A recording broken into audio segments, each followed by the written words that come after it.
Un descomunal ídolo popular. Venía de hacer 13 Luna Park, una de las figuras mayores del espectáculo argentino, de la canción argentina, y de golpe en una madrugada del sábado muere en una autopista.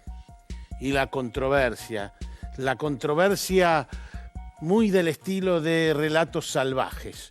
Hubo intencionalidad, hubo actuar irresponsable para que termine muriendo, o fue un accidente nomás, un accidente que le puede pasar a buena parte de la población. ¿Hay algo escondido en este caso? ¿Hay todo un misterio que en estos 13 años nunca se pudo resolver? La muerte en la autopista de un superídolo. Este es el caso.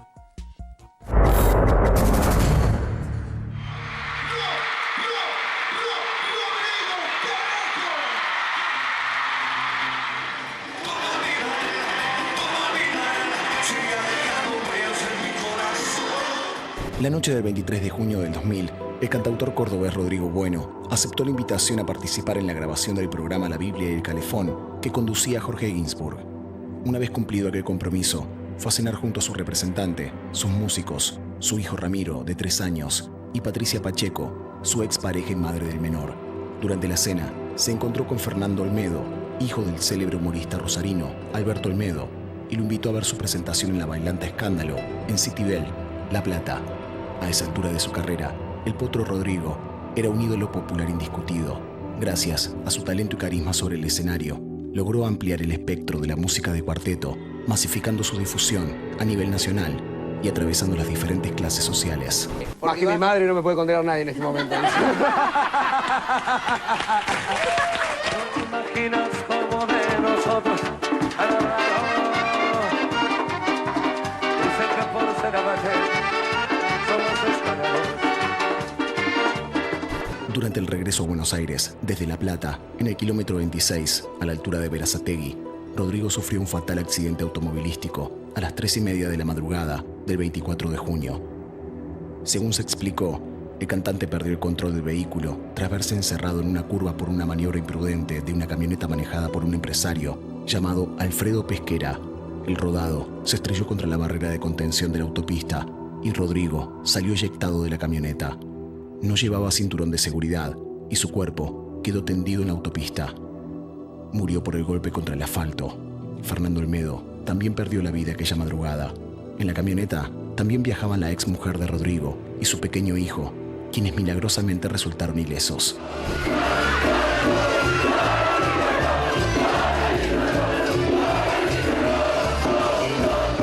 Si en algún momento cualquier persona ha tenido tiempo de pensar en la muerte, hoy puedo quedarme tranquilo porque sé que no me muero más. Sé que voy a estar en cada canción, en la gente, en la cabeza de ellos y en todo. O sea, hoy esto está vivo por siempre. Por capricho del destino, Rodrigo falleció en la misma fecha en la que se cumplía un nuevo aniversario de la muerte del gran cantante Carlos Gardel. Tenía 27 años, y así como otras estrellas de la música que partieron a la misma edad, como Jim Morrison, Jimi Hendrix o Kurt Cobain, lamentablemente Rodrigo pasó a formar parte del Club de los 27. Pasaron ya 17 años de aquel desdichado 24 de junio del 2000, fecha en que su figura se transformó en leyenda. Lamentablemente el que acaba de fallecer es el cuartetero Rodrigo. La tristeza, la congoja, la despedida para este joven de 27 años de edad que, como ya lo venimos informando, se mató en la madrugada del pasado sábado.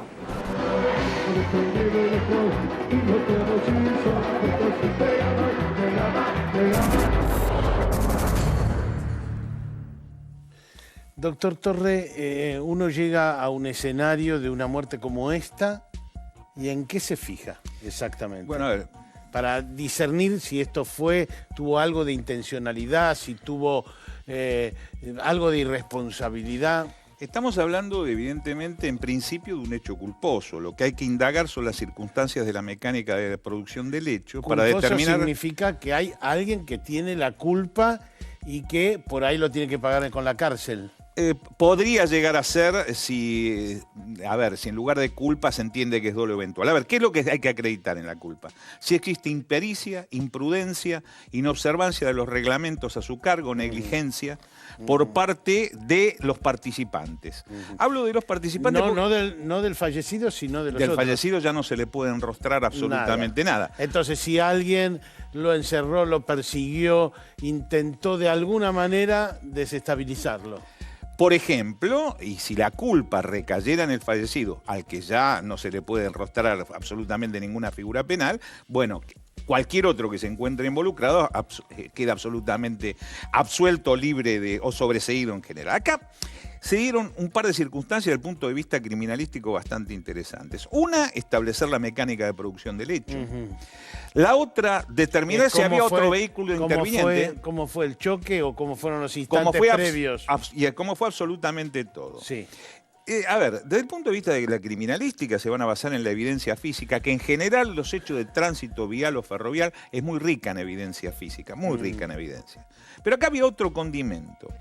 Había testigos presenciales, por un lado estaba la exmujer de Rodrigo, y por otro lado llegó inmediatamente al lugar, que venían muy pocos kilómetros atrás, o tal vez metros atrás, un remis que traía a dos chicas que eran fans. Tal cual. Y que llegaron inmediatamente y que fueron las que primero tuvieron una percepción de toda la escena. Lo que pasa es que un juez no le puede creer a los fans. Los fans van a decir lo mataron, lo asesinaron, como dicen hoy todavía los fans de Gardel, ¿o no? Bueno, hay quienes piensan en la teoría del homicidio, en el caso de Gardel en Medellín. Sí, y sí, también claro. en el caso de Rodrigo. Libro.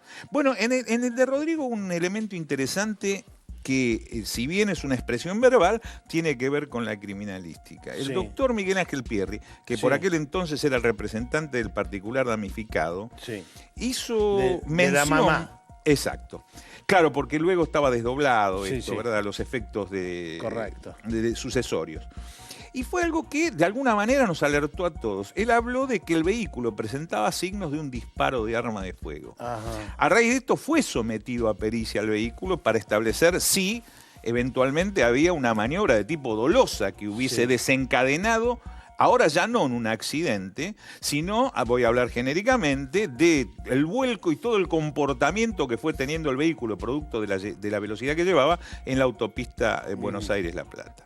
También surgió otro aspecto, y es que, insisto, hubiera entrado en participación un segundo rodado, donde se señaló inclusive, porque quedó registrado en el peaje, sería el peaje el peaje norte de la autopista, el sur es La Plata y Berazategui, el peaje norte, quedó registrado su paso, de apellido Pesquera. Sí, Alfredo Pesquera. Donde también... Un personaje misterioso, en cierto sentido, que terminó suicidándose en el marco de que lo habían acusado del homicidio de un financista. O sea, en ese momento todavía no.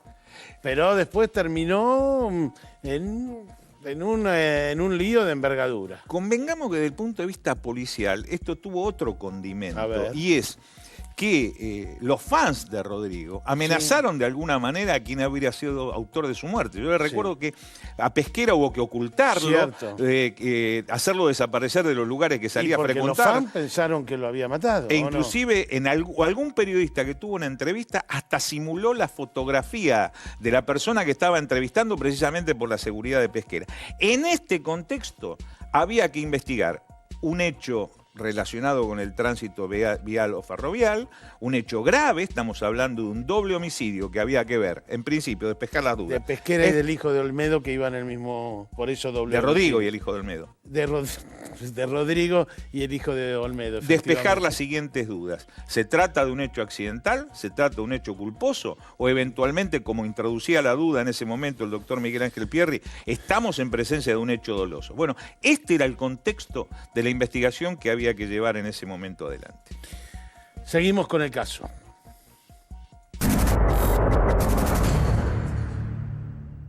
Durante el primer semestre del 2000, La carrera del potro cordobés atravesaba su momento de mayor popularidad, lo cual se vio coronado en las 13 fechas en que llenó el Luna Park.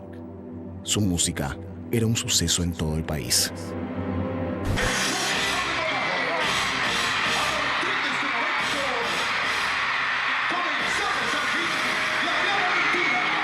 Entró al Luna Park como los grandes del boxeo, para dar paso al cantante que conmocionó a las 7.800 personas, en su mayoría mujeres, que no pararon de cantar y bailar al ritmo del cuarteto.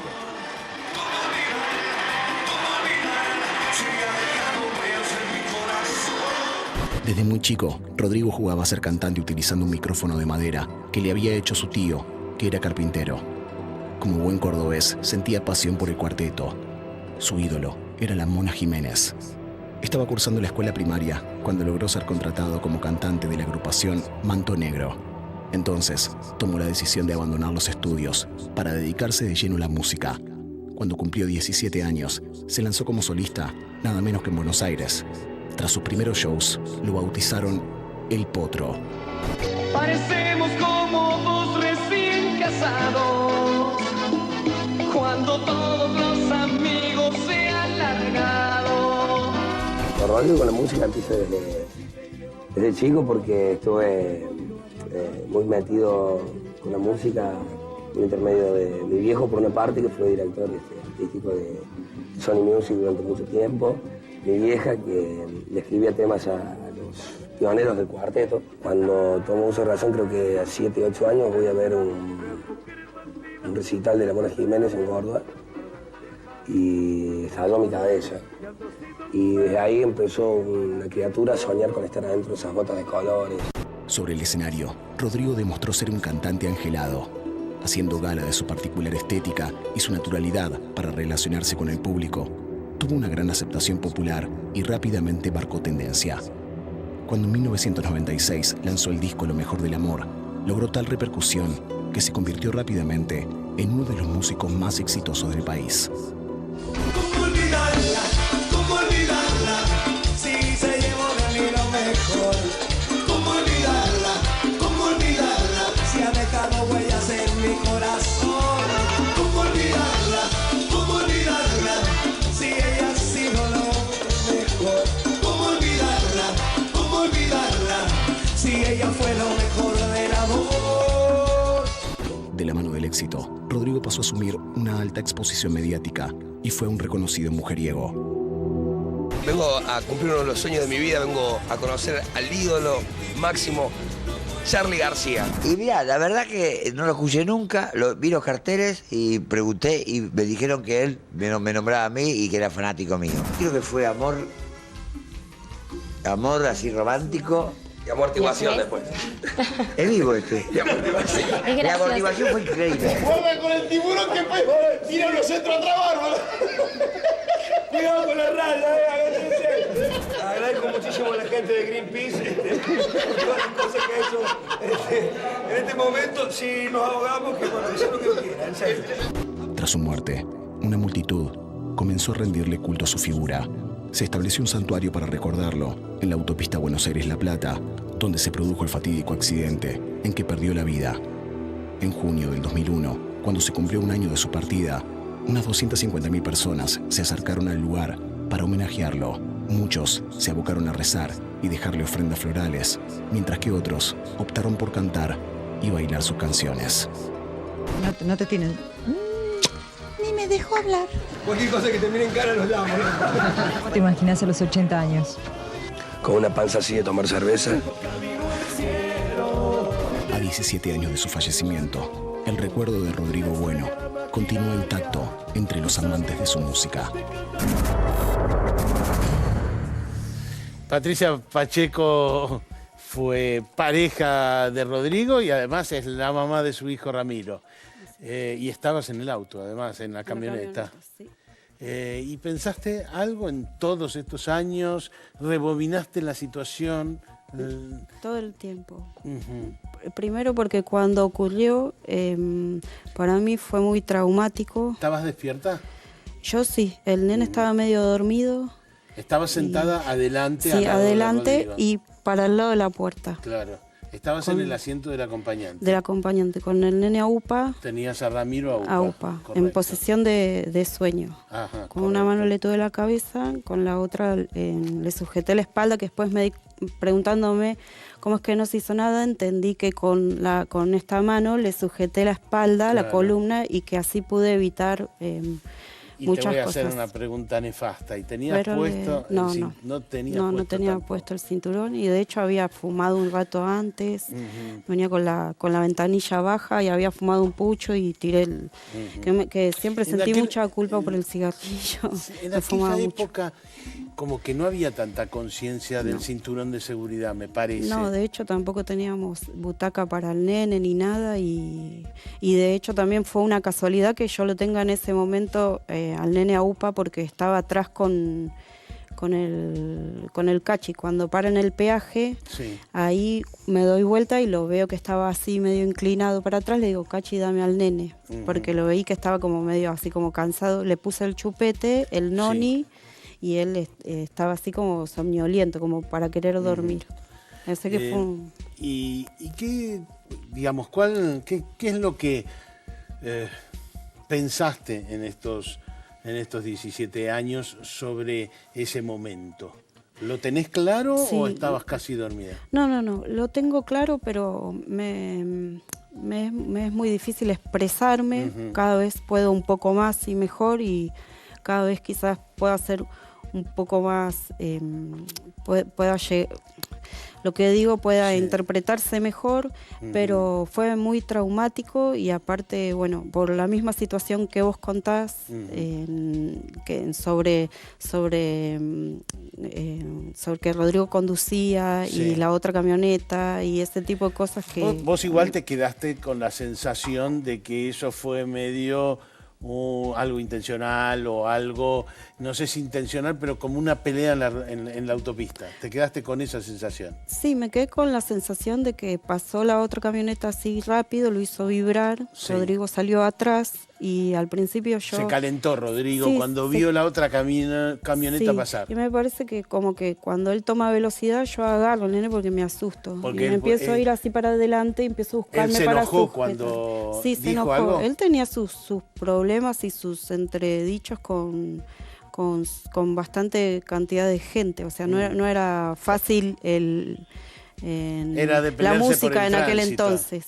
Era- No, con todo, tenía cosas personales, Ajá. como todo. Era leche hervida, por decirlo Puede ser, como...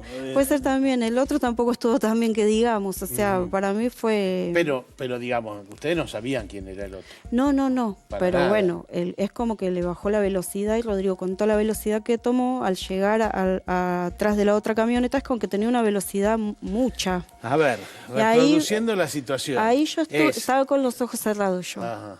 Pesquera lo pasa. Sí, Rodrigo sale atrás. Y Primero va se para un calienta lado, Rodrigo. después va se para el calienta, otro. ¿no es cierto? sí, Se calienta, sí, lo sí, se empieza a calentó. perseguir. Sí. El otro le va tocando el freno para Le no baja la dejar- velocidad, y Rodrigo queda que va para un lado, se ve que lo quiso pasar por un lado, no pudo, pasar por el otro tampoco, y empezó como a clavar los frenos tras la camioneta. Claro. Ahí es donde nos vamos como para un costado. Sí. O se clava de punta o muerde el guardarray. No sé bien cómo fue, y ahí empezamos a dar giros. Fueron como muy violentos, ¿Y te como acordás 3 de esos giros. instantes? Primero, ¿hubo diálogo en el medio entre vos No, porque, y Rodrigo? No, porque cuando la camioneta llega al peaje, Rodrigo ya se chifla ahí porque no tiene el telepeaje, la tarjeta. Entonces se va a un costado y para toda la caravana que venía atrás, se baja, hace pis y se pone a hablar con todos los de atrás. Y qué sé yo, que esto que el otro. Estaba el tío, le habló. Había mucha gente. Ajá. Bueno, después cruza el peaje, y al momento que cruza el peaje, ponerles un poco, ahí le pasa la otra camioneta y ahí se va. O sea que no tuve, en ese momento ese no tuve momento diálogo. no hubo diálogo. Anteriormente que pase el peaje, sí, me dijo un par de cosas. En Cachi recuerdo que habló con Olmedo y se hacían chistes. Ujú. Hasta ese momento estaba bien. Cuando no puede cruzar el peaje, ahí es como que empezó a cargarse. Vamos a seguir conociendo a Rodrigo Bueno.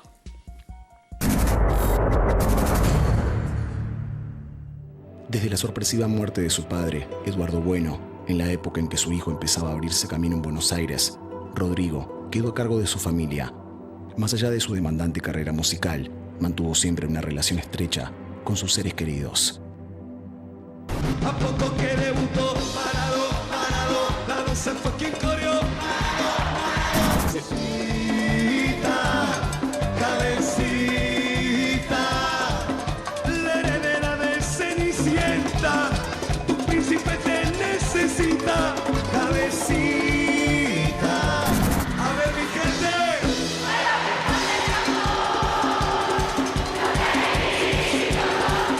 Rodrigo adoraba a su hijo Ramiro y se lamentaba por no poder pasar más tiempo con él a causa de sus múltiples compromisos artísticos. Sacrificamos mucho tiempo de sueño, sacrificamos mucho tiempo no tener cosas que eran por ahí necesarias para estar también bien. Se dejaron en el camino un montón de cosas como la vida de mi viejo, laburando conmigo antes de subir arriba de un escenario y tener que subir lo mismo. He perdido la oportunidad de ver caminar por primera vez a mi hijo, verlo por primera vez sin pañales, o sea, verlo ya a los 10 días de haber dejado el pañal allí, papi, mira, y empieza a ir todo ese desastre. Entonces se pierden un montón de cosas. El tiempo pasó y Ramiro Bueno fue dimensionando a la distancia la magnitud de la figura de su padre. ¿Qué significa en 2 palabras? Mi papá. Es lo más importante para mí. Ni ídolo popular, ni nada de eso, ni cantante famoso, ni cantante a nivel mundial. Para mí, simplemente, mi papá. La muerte de Rodrigo sigue siendo una herida abierta principalmente para su familia, pero también para todos los que disfrutaban de su música.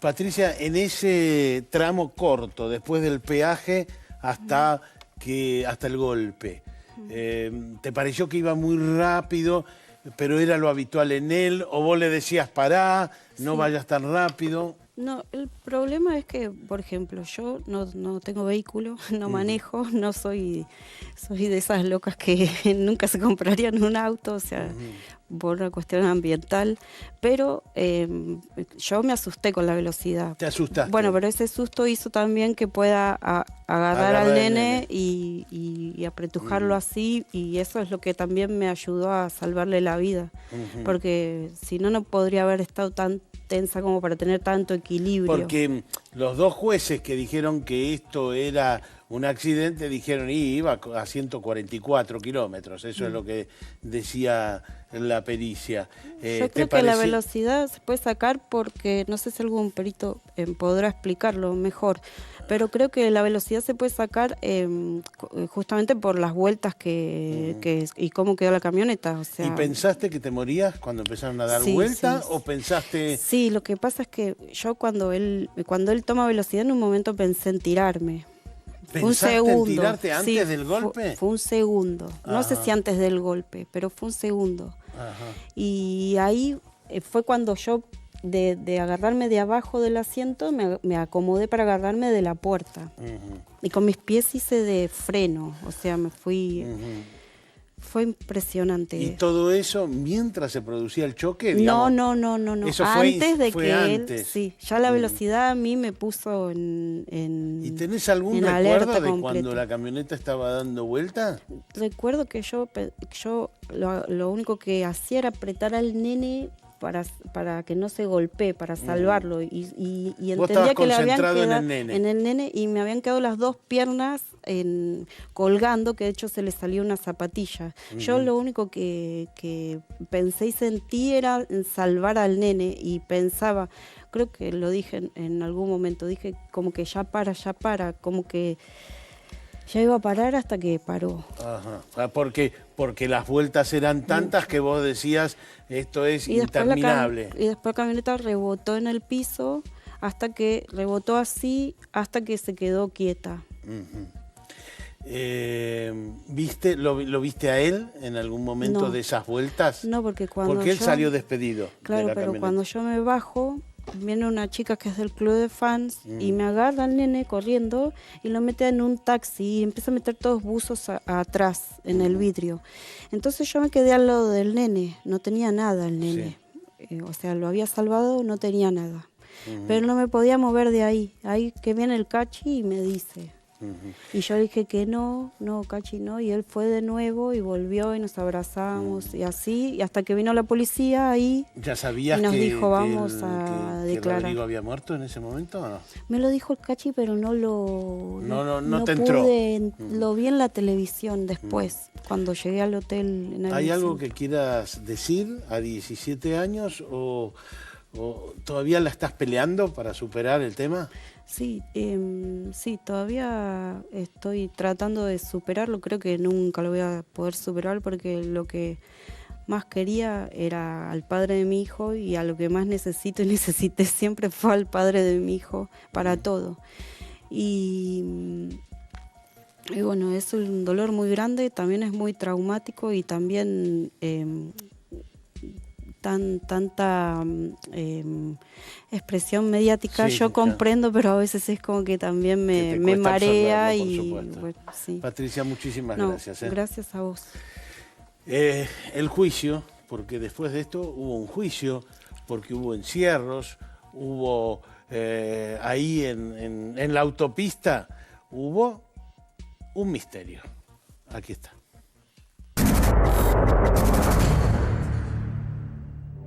Durante la jornada que dio inicio al juicio por la muerte de Rodrigo, se dispuso que 200 policías rodearan el edificio de los tribunales de Quilmes. Su misión era contener a las fanáticas que se congregaron allí para exigir que la justicia dispusiera un castigo para el empresario Alfredo Pesquera, imputado por homicidio culposo. Se barajaban diversas especulaciones sobre lo sucedido. Incluso hubo hipótesis conspirativas sobre mafias en la movida de la bailanta. La primera audiencia fue el 31 de octubre del 2011. El proceso oral duró 1 mes y medio y contó con una gran cobertura mediática. Por aquellos días, el fervor popular que despertó la figura del cantante tras el fatal accidente vial que selló su destino continuaba en plena vigencia. Lo difícil es llevar a cuesta una acusación injusta durante 1 año y 4 meses. Recé por que se supiera la verdad y lamento que quienes lo hayan tenido que cuidar no lo hayan cuidado. La sentencia se dio a conocer en plena crisis de diciembre del 2001. El desenlace no fue el esperado para la familia ni para los seguidores de Rodrigo, a pesar que se contó con la declaración de testigos que aseguraron que Pesquera encerró con su camioneta al cantante en plena autopista. Pesquera fue absuelto. El empresario debió abandonar el edificio en una camioneta de la policía, a la que se le arrojaron piedras y botellas, en claro signo de indignación. Alfredo Pesquera fue declarado inocente en esta causa. Aparentemente él había provocado en medio de esa picada o carrera que habían ocurrido. 12 años después, el viernes 20 de diciembre de 2013, la policía se presentó en el departamento de Pesquera, en Belgrano, con una orden de detención. Fueron a arrestarlo por la muerte del financista Miguel Ángel Grafiña, pero no lo encontraron. Un rato más tarde, ese mismo día, Pesquera le mandó un correo electrónico a su abogado, Fernando Burlando, pidiéndole que cuidara a su hijo, tras expresarle que no estaba en condiciones de afrontar otra situación como la que había vivido tras el fallecimiento de Rodrigo. 2 días después, hallaron su cuerpo sin vida dentro de su camioneta, con un tiro en la cabeza y con una pistola calibre 40 en la mano derecha. Tenía 49 años al momento de tomar la decisión de quitarse la vida. Apareció muerto el empresario Alfredo Pesquera durante este fin de semana en su casa de la capital federal. Estaba acusado del asesinato de Miguel Ángel Grafiña el 7 de junio pasado. Y está relacionado con una imputación, aunque luego fue absuelto, por el crimen de Rodrigo Bueno, el cantante bailantero, ocurrido en el año 2000 a raíz del accidente automovilístico sufrido en la autopista. Alerta en C5N, en estos momentos se están realizando allanamientos por la muerte del empresario Alfredo Pesquera. ¿Qué fue exactamente lo que decía ese mail? Bueno, él hacía... La comunicación tiene que ver con prácticamente una carta de despedida. Lo que me pedía fundamentalmente, aclarándome primero que no estaba dispuesto a luchar, a pelear más, que se había complicado evidentemente su vida y que cuide que haga lo imposible por el nene, ¿no? Por Fede. ¿Usted cree que él termina suicidándose pegándose un tiro en la cabeza cuando se entera que tenía un pedido de detención nacional e internacional? Yo creo que sí. Recién al cumplirse un año de su muerte, el hermano de Pesquera inició los trámites para retirar el cuerpo del empresario de la morgue judicial. Licenciado Eduardo Frigerio, ¿qué es lo que se mira en un hecho como este para distinguir si acá hubo intencionalidad, encierro, broncas, algo intencional realmente? ¿Qué es lo que se mira? Bueno, en principio el relevamiento del lugar del hecho. Es lo que los criminalistas llamamos la escena del crimen. Sí. Es el lugar del hecho, lo que nos va a ir suministrando los elementos de juicio como para hacer una composición del lugar y en definitiva determinar la dinámica del hecho. Pero usted, por ejemplo, para determinar que él iba a 144 kilómetros, ¿lo que mira es lo que se ve en el auto o se ve también en el piso o qué es lo que...? No, el registro del velocímetro del vehículo no es confiable. No es confiable. No es confiable porque por el impacto puede bajar o subir la por aguja el impacto, claro. por el movimiento. Entonces, lo que se hace es el relevamiento de todos los signos que quedaron en el terreno. Huellas de arrastre, huellas de derrape, huellas de neumáticos en el pavimento. Me imagino que la distancia, que uno calcula la distancia recorrida y cómo calcula en cuánto, o eso no se puede calcular. Lo que se hace es un cálculo de velocidad teniendo en cuenta las distintas distancias, ¿no es cierto? Si es una sola huella de frenado, por ejemplo, se hace un cálculo físico-matemático aplicando un coeficiente que está vinculado al índice de adherencia entre la banda de rodamiento del neumático y la calzada. Usted sabe, los peritos, usted entre otros, dijeron 144 kilómetros por hora. Eso es lo que se calculó. Eso es lo que se calculó físico-matemáticamente. Correcto. Uno me imagino que revisa la camioneta para saber si hay rastros de la otra camioneta, si hubo algún toquecito, si hay algo de pintura. En este caso, me parece que los jueces convalidaron que hay un toque. Sí, hay un toque, a mi criterio. Sí. Podría haber habido un contacto muy leve, entre el espejo retrovisor externo del Explorer de Rodrigo y la Chevrolet de Pesquera. Y la Blazer de Pesquera, particularmente la parte trasera izquierda de la Blazer de Pesquera. Más allá del toque, a usted lo que le parece es más bien que era un chuseo, una pelea, y que eso es lo que lo desestabiliza a Rodrigo. Como hipótesis más probable es que hubo ahí un incidente entre las cuales es probable que el vehículo, la línea de marcha del Explorer de Rodrigo se viera interceptada de alguna manera por el otro vehículo, lo que lo obliga a hacer una maniobra evasiva hacia la izquierda. Esa maniobra evasiva a la velocidad de traslación Claro. que tenía la camioneta, lo lleva a incidir en forma oblicua sobre el guardarraíl de hormigón, el New Jersey, monta la rueda delantera izquierda sobre la pata del guardarraíl y ahí se produce el vuelco. Lamentablemente... ¿Se hubiera salvado con cinturón de seguridad? Yo estimo que sí. Ajá. Yo estimo que sí. Y un juez, digamos, usted como perito, un juez toma eso en cuenta, digamos, para decir, y la verdad, si él se hubiera puesto el cinturón de seguridad no hubiera muerto, porque yo veo que 2 de los jueces dicen, y mire, iba a 144, no tenía el cinturón puesto, llevaba a la mamá de su hijo con el niño en brazos adelante. Entonces, cuando dice, no, lo mató Pesquera, los jueces dicen, bueno, pero también entran estos otros factores.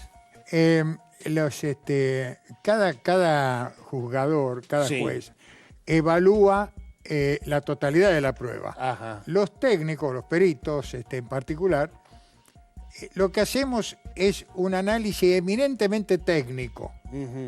Ese análisis técnico es una prueba más dentro del abanico de todas las pruebas Entiendo. que tiene el juez.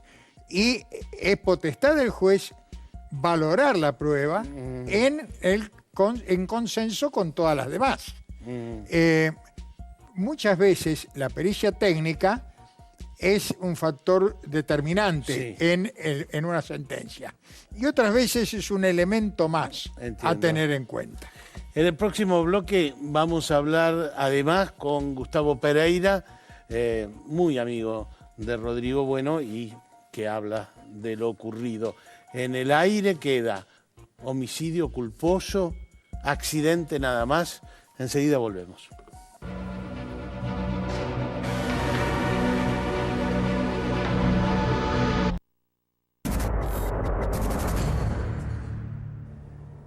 La noche del 24 fue una noche rara en el sentido de que no podemos creer lo que pasó, porque fue una noche tranquila. Hemos estado noches con 13 bailes, 15 tipos arriba de una camioneta a más de 120 kilómetros por hora, que no existían semáforos, no existía nada y terminaba bien la noche.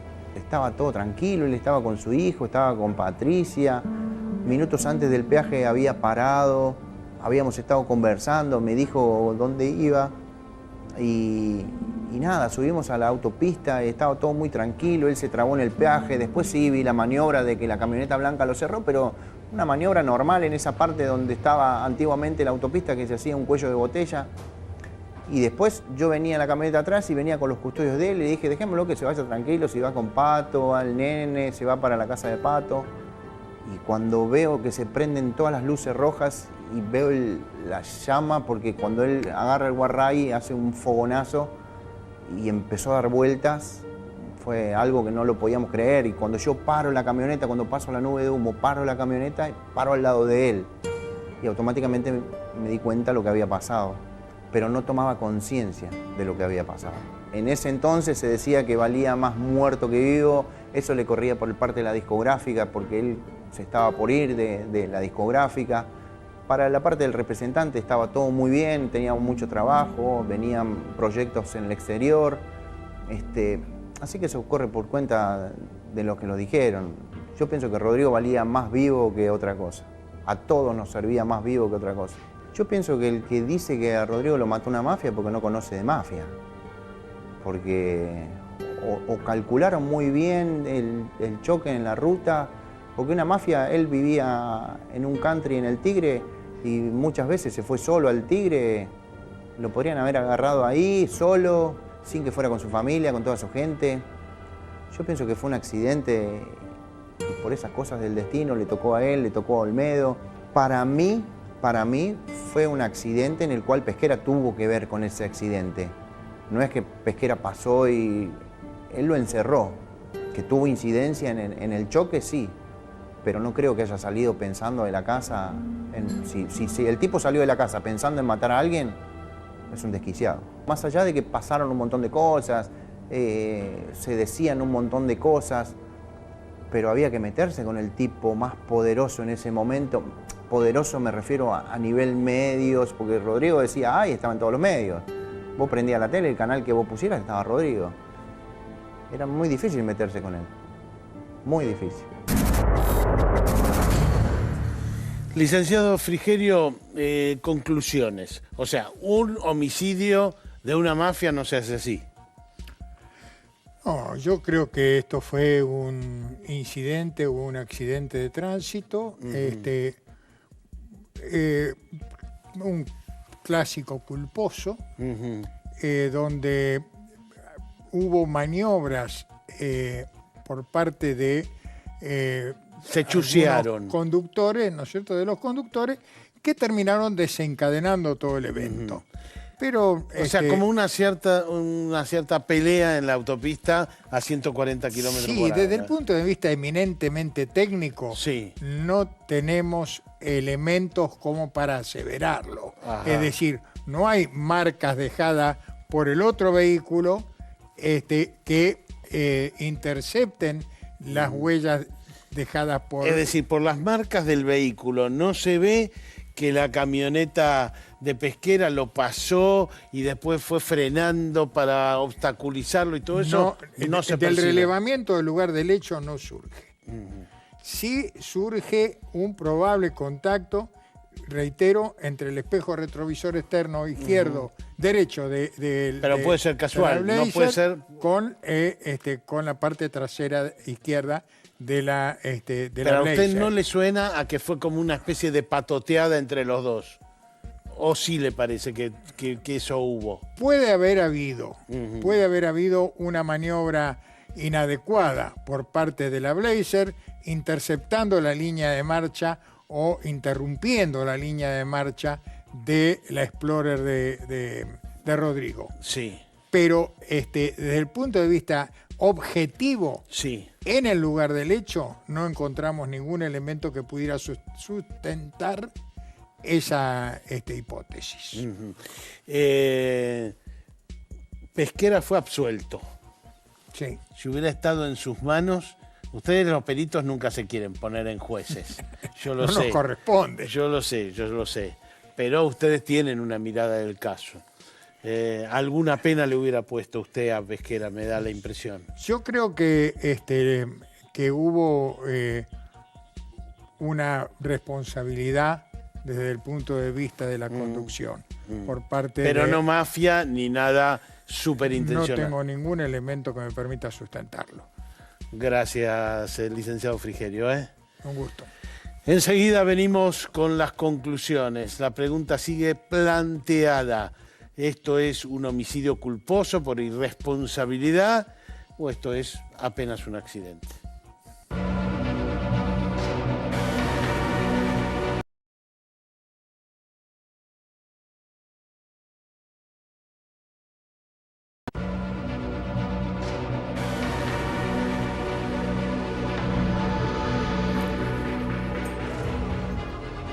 Doctor Torre, ¿cómo definimos esta situación? Porque uno se queda ahí en el borde de homicidio culposo. Mafia no. Vamos de lo más grave a lo menos Sí. grave. En primera instancia, cuando tuvimos la charla anterior, yo hablé de que el abogado, que era representante en primera instancia del particular damnificado, habló de un disparo. Sí. Por lo menos uno. Esto se perició. Y efectivamente se demostró que ese orificio que tenía en el parabrisas respondía, como ocurre a hechos donde existe tanta violencia, producto de realmente el comportamiento que tuvo el vehículo sobre la autopista, fue la proyección de algún elemento, un tornillo, una tuerca, etcétera, que muchas veces es similar al pasaje o al impacto de un proyectil de arma de fuego. Pero Así hay que encontrar el proyectil. se descartó. Se descartó. Se descartó. Lo que sigue es un homicidio culposo. Sí. Bien, así fue la investigación y el tribunal oral habló de un homicidio culposo, efectivamente. Un homicidio culposo es no intencional, pero con culpa. Claro, pero ¿cómo es el tema? En materia de penal no existe la culpa concurrente o culpa compartida. La culpa es de una persona. Sí. En este caso, el tribunal absolvió a Pesquera. Sí. Por lo tanto, no hay culpable porque el otro conductor ha fallecido. Sí. Ahora, veamos qué es lo que pasó realmente ¿Y cuál fue el comportamiento del rodado? Empecemos a analizar. 144 kilómetros por hora, ya tenemos imprudencia, inobservancia de los reglamentos y los deberes a su cargo. Correcto. Luego, ¿estamos hablando de Rodrigo o estamos hablando de Pesquera? En principio está demostrado, acreditado pericialmente en el vehículo de Rodrigo. Los peritos determinaron, especialmente uno de los elementos más confiables que existe para determinar la velocidad de un rodado, cuanto no el único, es la huella de frenaje o derrape o patinaje. Llamado. Correcto. En este caso existieron huellas de derrape, huellas de patinaje, y lo que ocurrió que las autopistas llevan en el centro, la inmensa mayoría de las autopistas importantes de nuestro país, lo que se llama la baranda New Jersey. Sí. La baranda New Jersey, porque originalmente se utilizó en ese estado de los Estados Unidos de América, tiene la característica, por su forma, de que si incide el vehículo a menos de 45 grados, ¿sí? A más de 45 es impredecible, pero a menos de 45, la baranda devuelve al vehículo sobre el pavimento. Entonces, esta baranda lo que impide que el vehículo cruce hacia la mano contraria, ¿verdad? Para evitar, obviamente, catástrofes. Te dobla hacia el medio. Por lo tanto, el vehículo tuvo una serie de movimientos donde el conductor perdió el control total y yo, en principio, diría que es accidental porque no hay culpa en ninguna persona. No hay culpa de ninguna persona. Lo encerró, lo chució, se patotearon. Puede haber, pero no quedó acreditada, Tuni. Y entonces, Pesquera, que después se suicidó y que ahí se abre otro misterio y su personalidad es bastante pero en esto particular. No lo ves como homicida. No, es que la justicia dijo que quedó absuelto. Gracias, doctor Torres. Gracias, Tuni. Rodrigo, un héroe para multitudes y multitudes en una noche de autopista absolutamente absurda, pero tal vez toda esa velocidad tenía que ver con lo que le pasa a nuestros ídolos populares. Hasta la próxima.